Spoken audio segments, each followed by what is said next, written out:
Hey, what is up, you guys? This is Heath and Carlos here with the MalcoCast. Our boy Anthony has the day off today, and it's a shame because we have one heck of an episode today, and that is because we are talking about Dave Mustaine, the Megadeth, frontman who was recently caught on tape saying some really juicy comments about his former bandmate, none other than Lars Ulrich from Metallica. But first, before we get into it, make sure that you guys subscribe to the MalcoCast. Make sure that you don't miss any episodes. And we are going to say what is up to Heath. Heath, what is up, Heath? What's going on, y'all? Man, it is good to have you back, man. You've been gone a week now, right? Yeah. Last week I just had some stuff I had to do, and so I'll let you guys take the reins. And hey, it was good. It was a good show. I watched it as soon as you guys for that night, so it was good. Well, you came back, man, just in time because this is, like I said, a juicy topic. So there's Oh, this documentary, and I know that you have seen this documentary. It is a documentary on Woodstock. Actually, it's on mhm. HBO, Yeah, and in that documentary, they interviewed Dave Mustaine because Megadeth was one of the bands that participated in it. And in the interview, he talks a little bit about the whole Napster situation and how basically Lars Ulrich became kind of like the pariah of the music world when he went after them legally, right? yeah, And so in this documentary, he is quoted as saying, "For me, see, I remember back when I was in Metallica that we used to trade tapes. That's how we even discovered bands. I don't know. I can't blame Lars for doing the things that he does. Who knows why a guy does that? I mean, does he have enough money? Probably right." Man, oh man. And I think that that really put him in hot water with a lot of musicians.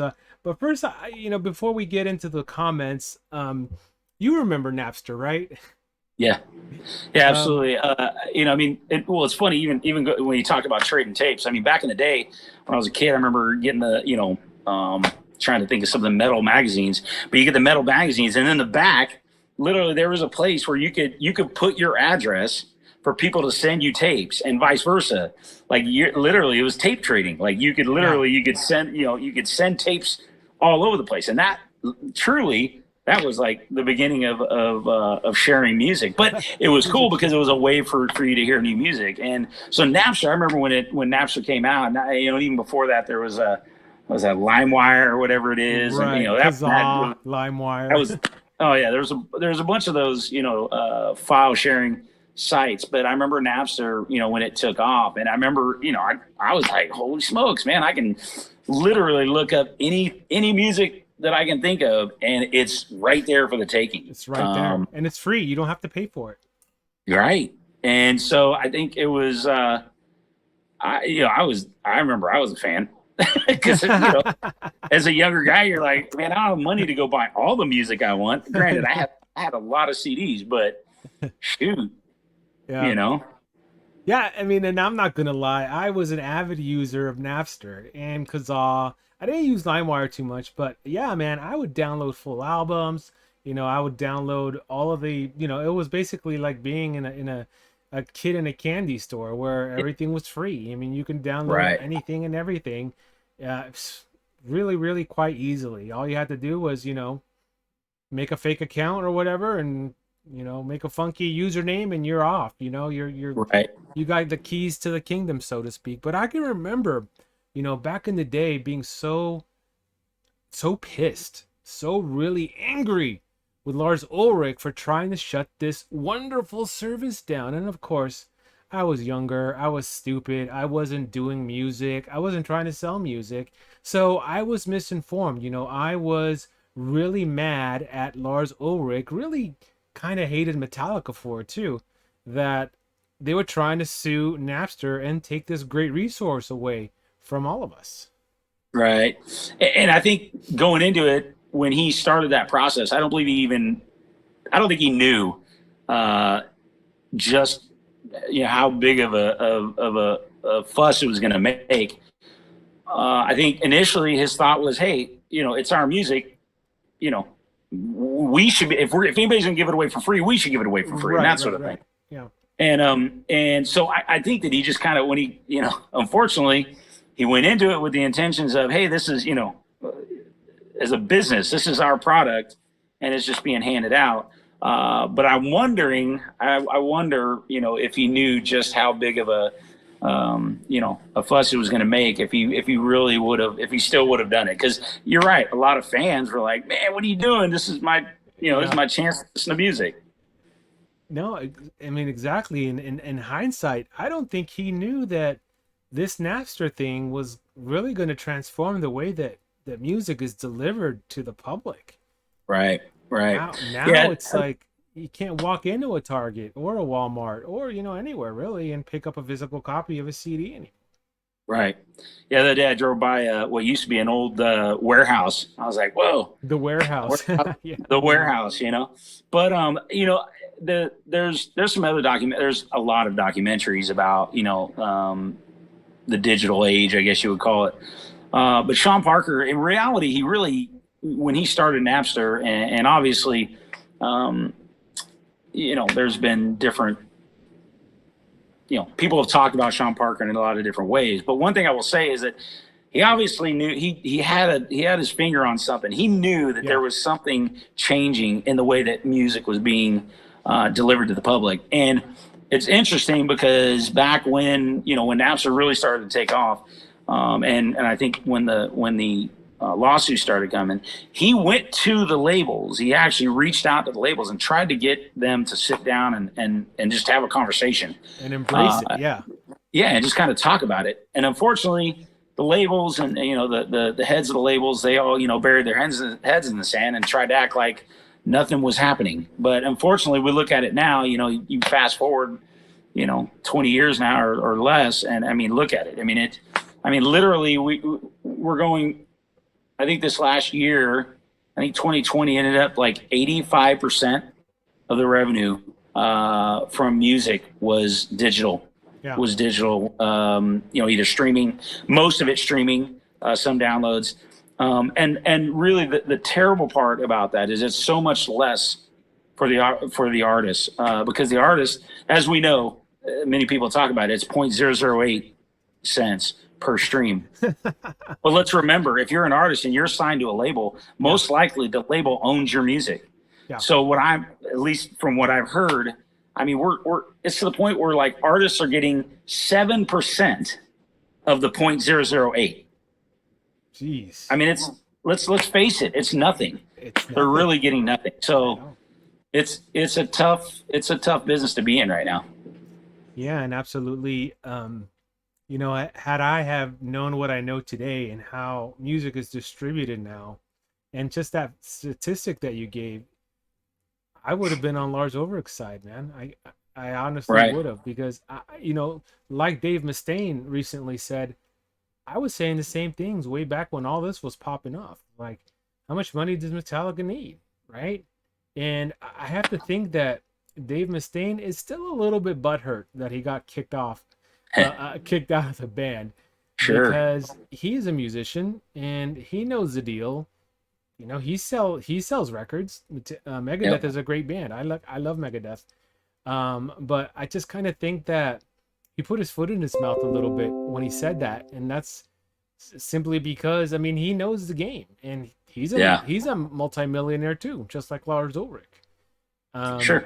And there's a lot of artists out there who aren't in the same boat, and if you want to put your music out nowadays, and you're only getting 0.08 or whatever, a cent per stream, you're not making any money off of your music.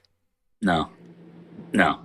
It's and this is why, like, to be honest, like, this is why this show is important for us as a band, for MalcoCast as a band, is because it's just a way for us to get get people to get to know us and want to, hey, let me go listen to some of their music, and hopefully buy some merchandise. We do have a merchandise on our website. So, the idea is that, you have to find different ways now to really get yourself out there. And I think that's where, I hope, I'm hoping that more bands do this, and it becomes like a type of thing where I would ask the audience right now, if you're watching and there's a band that you know of, there's a unsigned band, and you know that they need some love, drop their link in the comments. Let us know who they are, because you know what, this is how we get, the word of mouth is really how we get out there. And we play shows, come to the show.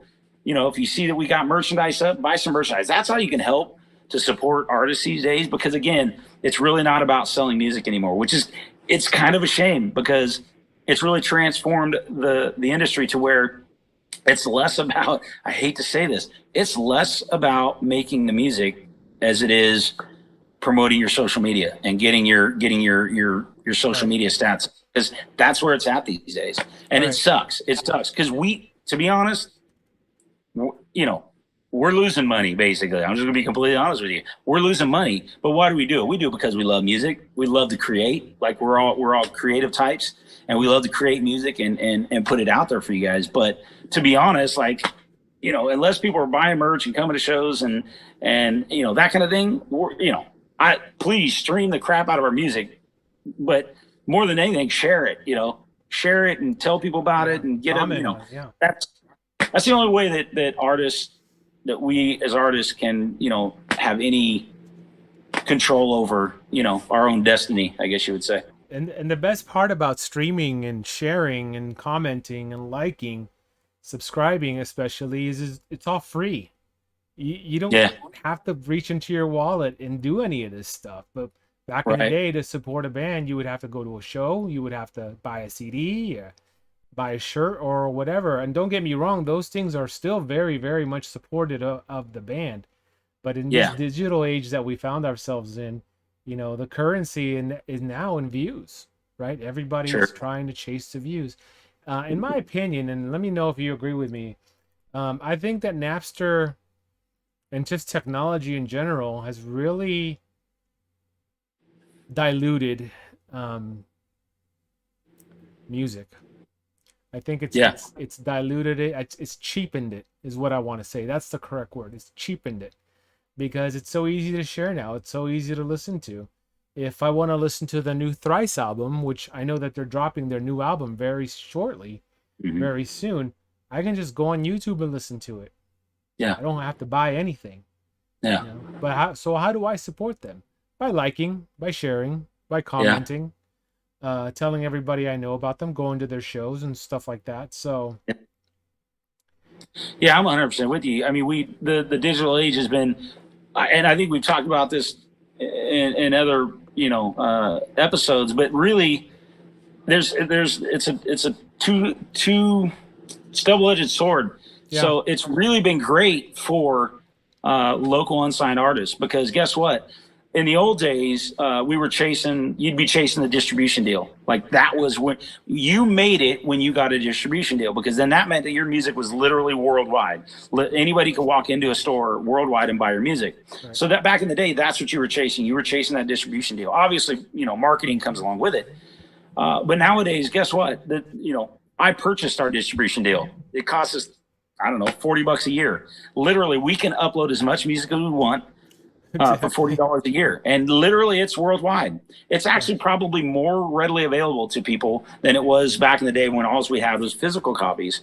So there's that side of it. But on the flip side, what does that mean? That means that basically anybody can record a song, and at this point, with your laptop sitting in your bedroom and your guitar, you can record a song, and within an hour you can have it uploaded and on worldwide. Online. And which is great, but then what does that do? It's like you said, it kind of dilutes it. It's like now there's so much out there, and we already know, we as human beings have a very short attention span. So it's difficult to stay relevant in a industry that is so flooded with artists. So again, it's that double-edged sword.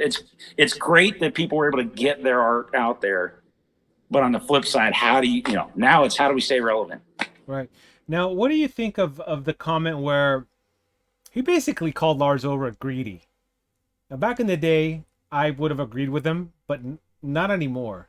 I don't agree with him now. I think that that's kind of a I don't know, it's kind of a misinformed thing to say. Sure. Um, I and think, well, yeah, go ahead. no, I just think that musicians nowadays, it's very hard being a musician now. I mean, there's you rarely are able to make a living at it unless maybe you're in a cover band and you're hired to play the local watering hole every week, Yeah, and get paid money for that way. But no, I think it's important to support artists and to buy their merchandise yeah, and if you don't have a lot of money, that's fine. You know, it's like I said, sure. there are more than enough ways for you to support the band without spending a cent on it. Yeah. I think Lars was always, I think from the beginning, he was always kind of probably the business mind of the group. Yeah. And so yeah, don't get me wrong. I'm not like sitting up here sticking up for Lars because there's been plenty of times where I'm like, man, Lars is, what's he talking about? Yeah. But I will say this, he was just, and I think he made the comment about the whole Napster situation, and I mentioned it earlier that it's like, hey, it's our music. If anybody's going to give it away, then we want to give it away, and I totally get that. I mean, honestly, that's basically what we're doing. Every time we upload it onto our our aggregator site, and that's who gets it out there. It's going on to sites where nobody's really paying. They're paying a monthly fee to that site. So again, we're yes, we're seeing a little bit of royalties, but believe me, it ain't paying. It's not paying the bills. So It's like a you know, dollar, a I dollar a month or something. yeah, if that. I mean, so again, the idea is like I love the idea of like, hey, if anybody's going to give our music away, let it be us. And so that's kind of what we're doing. Yeah. Again, I don't think there's any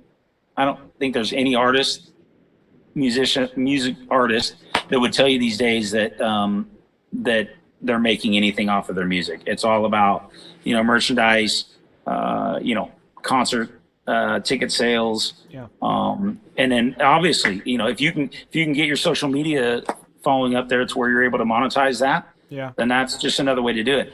Again, it's all You it's get all brand very far sponsorships from too, the music. Yeah, it's very far from music, but it is what it is. You do what you got to do.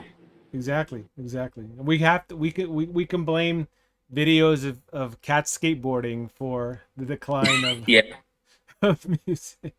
right. And people Seriously. eating what is it, Tide Pod? People eating Tide Pods, No, climbing up yeah. the crates and then falling on their butts. Milk crates. Oh, seriously. Anyways, hey guys, if you are in the Vacaville area on Friday, Malcontent is playing a show. It's gonna be Heath's birthday. Happy birthday! That's right. Thank you. Thank you. Birthday Thank you. bash. That's gonna be 10 a.m. at Cheers in Vacaville. It's a free show. Hey, 9 p.m. 9 p.m. Okay. 9 p.m. Well, the show starts at 9, and then yeah, we got a couple bands. Adelaman's coming from Sacramento, and then Under Ego is coming from Fairfield. So it's going to be cool to have a couple. They're younger bands, so we want to get some youth in there. So it's going to be a good time. If you remember, Heath's birthday bash from back in the days, it's always a good time. So yeah, come on out. Like I said, doors open there. Well, doors are always open there, but the show starts at 9.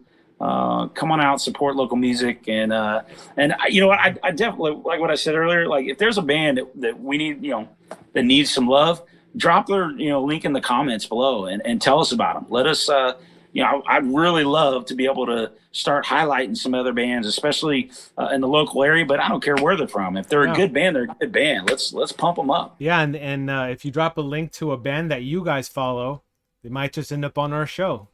That's right. Talking to us about their music. Yeah. That's and right. Don't forget that it being Heath's birthday, you guys have to make sure he gets nice and drunk. After he gets on stage, though. After the performance is done, we'll get That's him. right. We'll get him drunk for his birthday. Well, all right then. I think that's gonna do it for today's MalcoCast. Again, make sure that you guys subscribe and comment and like, and you guys know what to do. We'll see you next time on the MalcoCast. Peace.